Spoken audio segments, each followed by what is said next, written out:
Buenas tardes, estimadas y estimados docentes. Me presento, soy Mario Quintana del proyecto de vinculación de la Universidad de Israel. Esta es la clase pregrabada previa a la reunión del día sábado 28 de noviembre.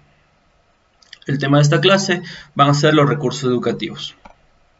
Comenzamos con una frase motivacional, la cual nos dice: cada día es una nueva oportunidad para cambiar tu vida. Siempre podemos iniciar algo nuevo o emprender algo que deseemos. El objetivo de esta clase es familiarizarse con las generalidades de los recursos educativos y estar en la capacidad de conocer dichas herramientas. Los recursos para la educación virtual nos permiten mejorar la calidad de la educación, ya sean ambientes digitales o físicos. Estas herramientas sirven de apoyo a docentes para dinamizar las clases y hacer que el contenido sea más atrayente. Como vemos en la imagen, estamos viviendo en momentos donde la educación virtual se ha potencializado, los cuales nos traen nuevos retos, los cuales están la atención que tenemos de los estudiantes, cómo impartir clases dinámicas que se adapten a la telemática que estamos viviendo en este momento. En la imagen tenemos la enseñanza por correo, enseñanza multimedia, enseñanza telemática y enseñanza e-learning. Todos son niveles diferentes de aprendizaje y de interacción. Hay herramientas que nos permiten mejorar la interacción y es lo que vamos a ver en el tema de esta semana y la siguiente.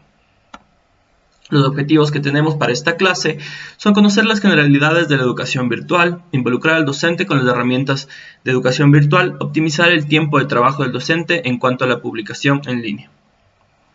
Los recursos digitales. Bueno, ¿qué son los recursos digitales? Son los materiales que nosotros creemos para que tengan una intencionalidad educativa. Apuntan a un logro de objetivo de aprendizaje y están diseñados para que tengan una respuesta de los estudiantes. Cada herramienta tiene una característica didáctica de acuerdo a lo que sea necesario para la clase. Estos materiales digitales están hechos para informar sobre un tema, ayudar en la adquisición de un conocimiento, reforzar un aprendizaje, remediar una situación, pero en general es para favorecer el desarrollo del aprendizaje, el desarrollo de una competencia o para evaluar los conocimientos que se han dado. Es importante darnos cuenta que el aprendizaje sigue siendo el mismo.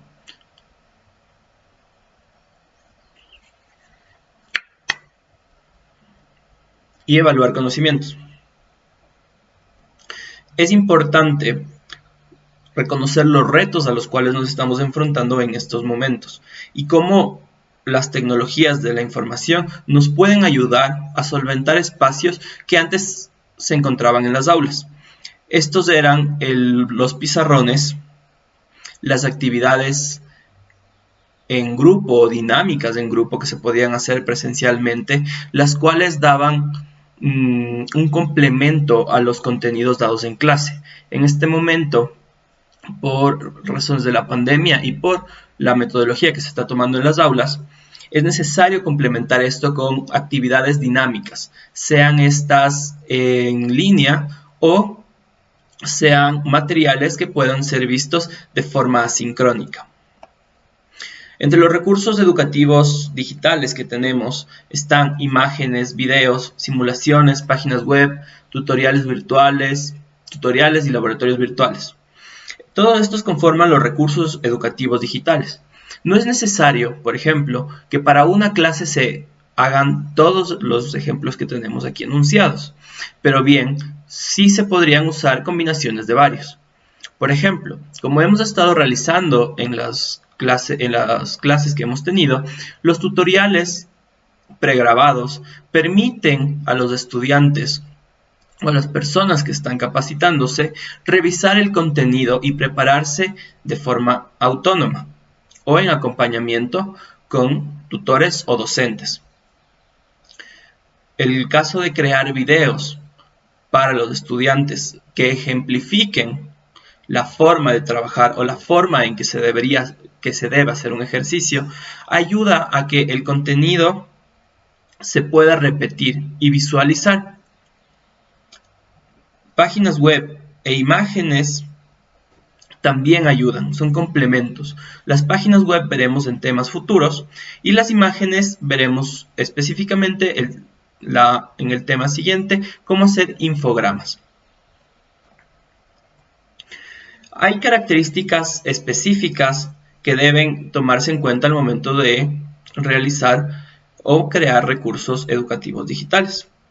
Uno está la interactividad, que es conseguir que la persona que está usando la plataforma tenga conciencia de que él es el protagonista de su formación. Esto quiere decir que él pueda interactuar con los elementos, sea un video que él ve, una imagen que pueda anotar y recordar, tutoriales que pueda seguir, pueda pausar, pero que él esté involucrado en el desarrollo de ese contenido.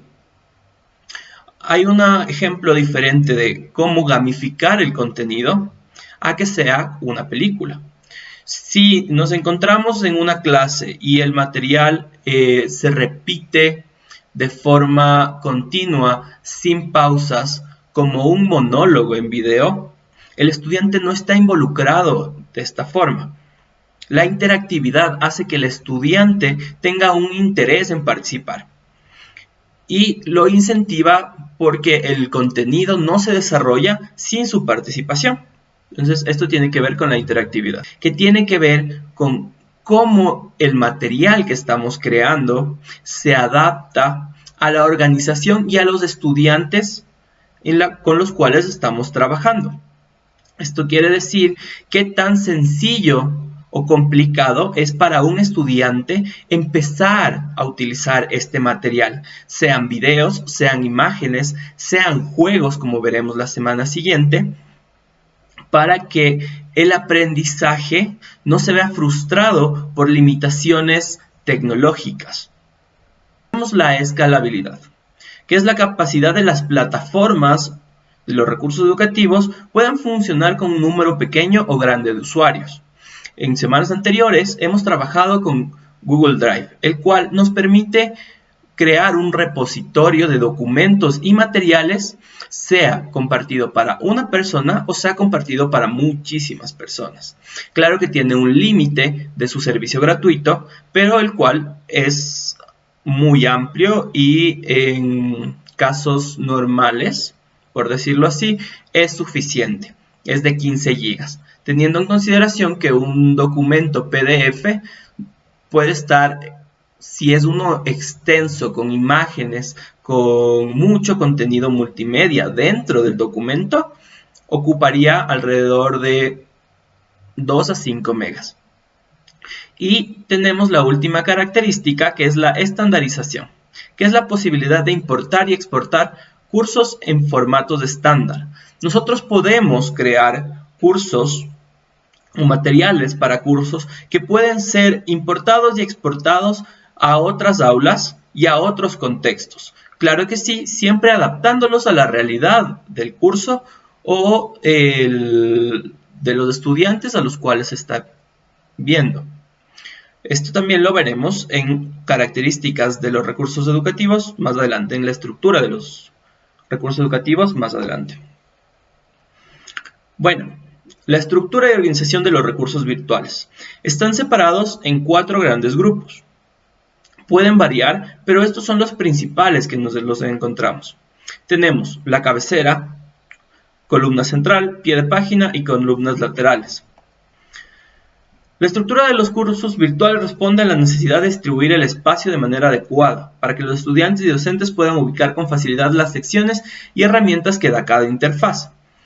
Las pantallas que vemos en los materiales educativos son diferentes, sea un repositorio de Google Drive, sea un repositorio de OneDrive, o sean páginas o aulas virtuales como Educay o Moodle, tienen diferentes características y es importante distribuir el material de forma correcta.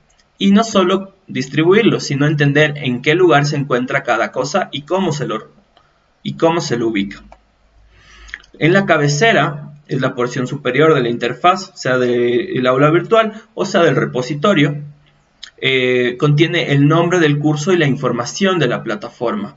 En el caso de un repositorio, podemos nombrar la carpeta que estamos compartiendo para el aula, la cual indicaría el nivel, el paralelo y la materia, por ejemplo. En el aula virtual tenemos encabezados un poco más elaborados que nos da el mismo servicio Moodle en algunos casos y Educay en otros casos, por nombrar dos ejemplos. Las columnas laterales.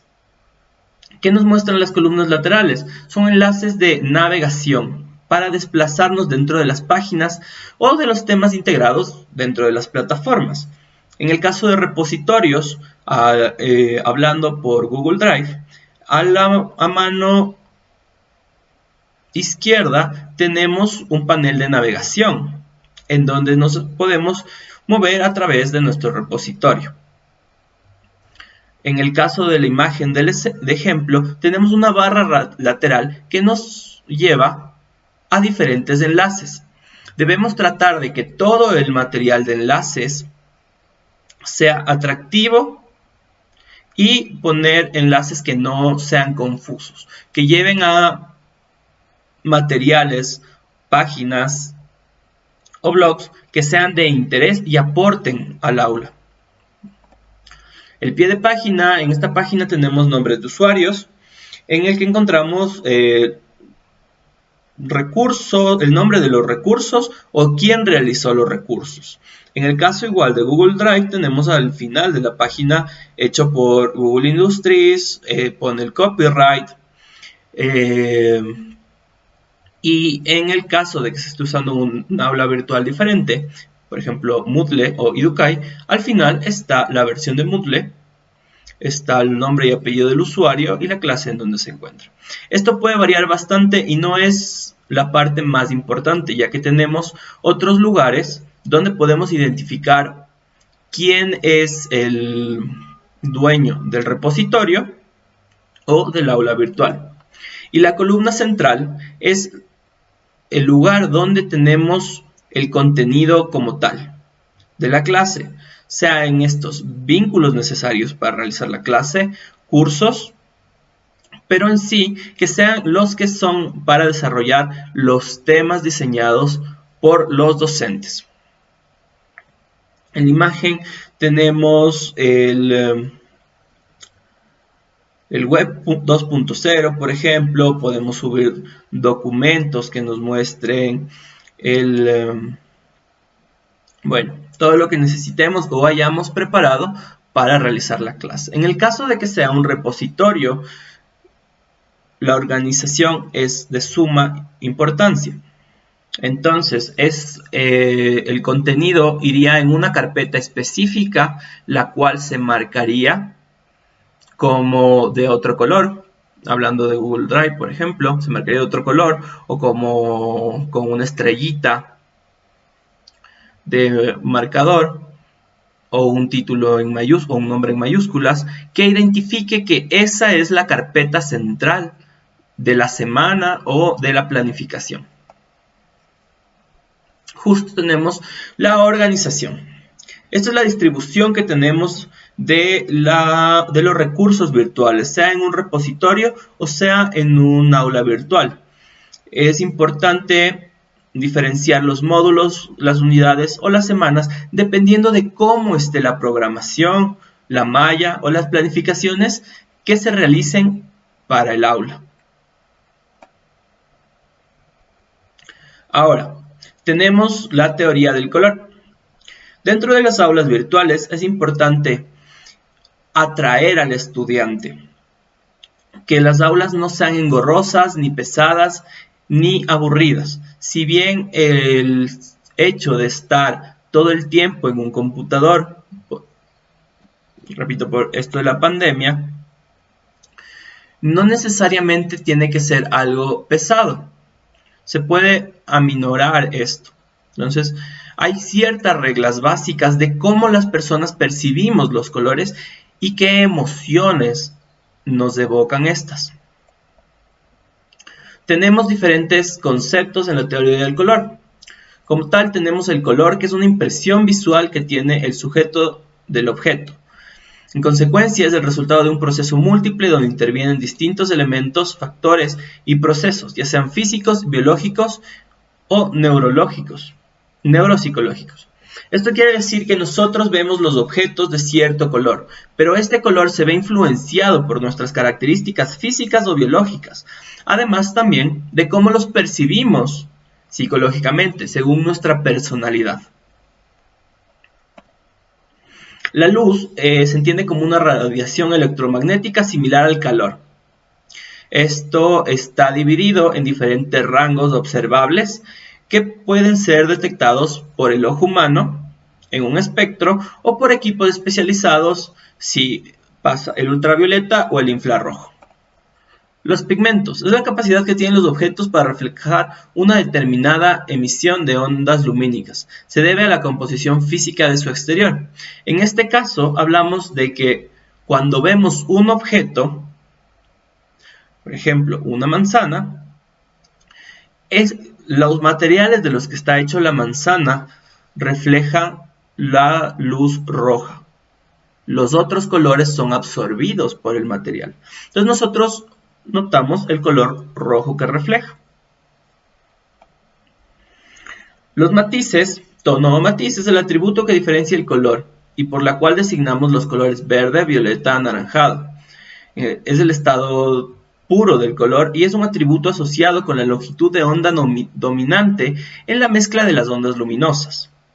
El matiz se define como un atributo del color que nos permite distinguir el rojo del azul y se refiere al recorrido que hace un tono hacia uno u otro del círculo cromático.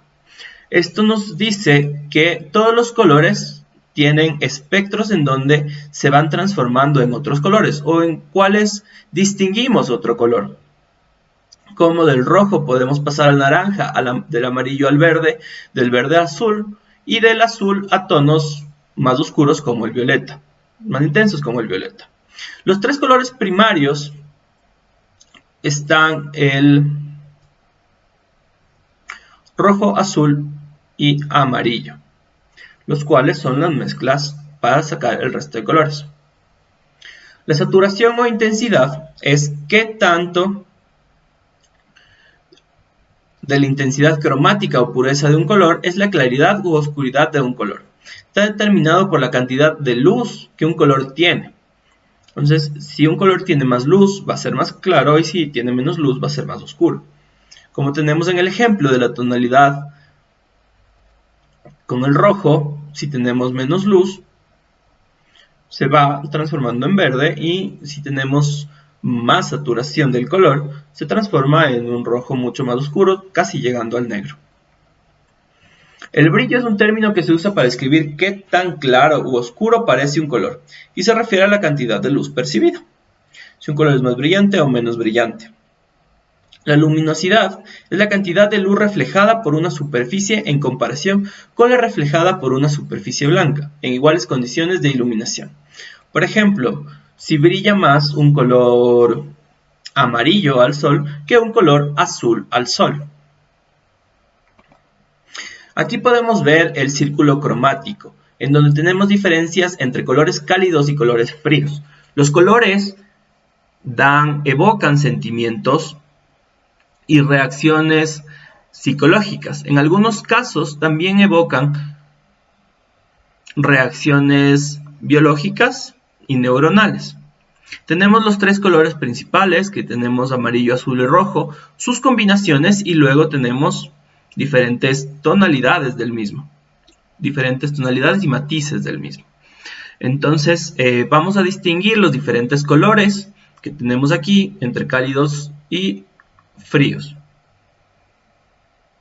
Podemos encontrar el azul como un color frío, el naranja como un color cálido y el amarillo también como un color cálido. No es un corte exacto, que diríamos en 90 grados de acuerdo a un eje plano, pero el ángulo nos permite distinguir qué colores son cada uno. Y en la siguiente diapositiva tenemos qué nos transmiten los colores como tal. Por ejemplo, tenemos el rojo, que nos transmite dinamismo, calidez, es un poco agresivo, pasión, energía y peligro. Al usar nosotros en este este color en un aula virtual, estaríamos mostrando la importancia, la urgencia, cuánto es necesario el ítem que se debe realizar. Siguiente tenemos el azul, que es un color que muestra profesionalidad, seriedad, integridad, sinceridad, calma, infinito. Podemos ver algunas marcas que están ahí utilizándolo, como Ford, como Facebook. Este color puede ser usado en las plataformas virtuales para enunciar temas que son necesarios realizar con seriedad, completar de forma íntegra y con probidad académica. El color verde nos muestra ética, frescura, es orgánico, el cual puede ser utilizado para foros que no sean, que no tengan que ver con la materia, es un poco de relajamiento. Entre ellos tenemos igual amarillo, naranja, violeta, rosa, marrón, gris, negro. Es importante darnos cuenta el mensaje que queremos transmitir para marcar el color de la actividad, por ejemplo, o utilizarlo en un infograma de la forma correcta. Cómo queremos mostrar el contenido. Entre los recursos que tenemos y que vamos a ver esta semana, tenemos los formularios o cuestionarios. El primero que vamos a ver es Google Forms. Google Forms es una herramienta gratuita que a través de Internet nos permite recopilar información de forma fácil y eficiente. Es parte de los servicios de Google y permite crear encuestas y formularios para dar una clase, una charla, para preguntar a clientes o colaboradores su opinión sobre ciertos temas, o tomar una prueba, una evaluación sencilla y de poca duración y de corta duración. La ventaja que tiene Google Forms es que nos permite crear formularios con una misma cuenta de Gmail. Es la misma que utilizamos en Gmail, YouTube, Google Drive y otros elementos de los servicios de Google. Tenemos también SurveyMonkey. SurveyMonkey es una herramienta que nos permite realizar encuestas personalizadas para recopilar datos de forma sencilla. SurveyMonkey tiene algunas características extra que Google Forms, pero igual es un poco más complicado de utilizar. Nos da de igual forma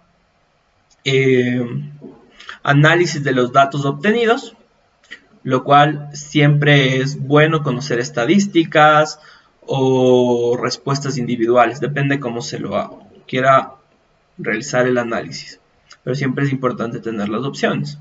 Las encuestas se pueden enviar de manera electrónica para posterior a su respuesta analizar los datos. Se puede promover la creación de encuestas en el aula para tomar decisiones en grupo de forma democrática, que es algo que nos ayuda SurveyMonkey, ya que tiene algunas opciones de encuestas en vivo o chats de encuestas en sus últimas versiones. Esto permite dinamizar algunas decisiones que pueden ser hechas en vivo o que pueden ser hechas a largo plazo de forma sincrónica. Ahora vamos a hablar un poco sobre los recursos para videoclases. Una de las más famosas que tenemos en estos momentos es Jitsi, Skype y Zoom. La clase de Zoom tenemos un tema especializado, un tema específico para Zoom en las siguientes. Entonces en este momento vamos a hablar de Jitsi y vamos a hablar de Skype. Entonces Jitsi es un proyecto financiado por la empresa Atlassian, con el que se desarrolla un set de herramientas gratuitas y de código abierto con las que poder realizar videoconferencias. Así pues, detrás de este nombre se esconden varias alternativas a las aplicaciones de videollamadas más populares que llevan desde 2003, centrándose en la seguridad que da el que cualquiera pueda revisar su código. Entonces, ¿qué quiere decir que es de código abierto? En desarrollo se pueden editar o crear elementos de forma individual y aportar al crecimiento del software. Entonces, Jitsi, al tener esto, tiene varios soportes, además del de Atlassian, que es quien lo financia, para mejorar su código de conexión y las herramientas que se pueden utilizar en él. El siguiente recurso es Skype. Es una aplicación que, gracias a una conexión a Internet, nos permite la comunicación gratuita entre los distintos usuarios de este programa. Independientemente del lugar del mundo en que se encuentren, este práctico software sirve para realizar llamadas, videollamadas, enviar mensajes instantáneos, compartir archivos con otros usuarios que hagan uso de esta aplicación. Skype tiene complementos de Microsoft, los cuales pueden ser utilizados con diferentes plataformas como son Microsoft Teams o OneDrive. El que nos permita compartir documentos y enlaces dentro de la plataforma mientras tenemos una reunión nos da herramientas para dinamizar las clases. El compartir archivos mientras se puede revisar en vivo o al terminar un taller es muy importante en los casos virtuales, para no perder la atención de los estudiantes o de las personas que se están capacitando. Las conclusiones que tenemos para esta semana es que los recursos para la educación virtual son un conjunto de programas útiles para dinamizar trabajos, tanto simples como complejos. Los programas están a nuestra disposición. Es importante utilizarlos y adaptarlos a nuestras necesidades.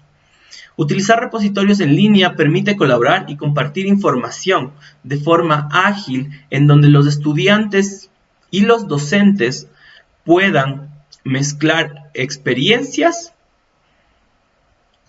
dar tareas, sea enviarlas o recibirlas, o compartir recursos educativos. La teoría del color y la estructura de los recursos virtuales mejoran cómo se llega a los estudiantes y dinamizan el aprendizaje. La teoría del color es un tema en el cual se puede profundizar de forma independiente, pero los principios de cómo presentar el mensaje, el color de acuerdo al mensaje que queremos transmitir, es muy importante para dar la información correcta. Existen diferentes opciones para realizar reuniones virtuales, cada una con sus características específicas, así como sus puntos fuertes y débiles.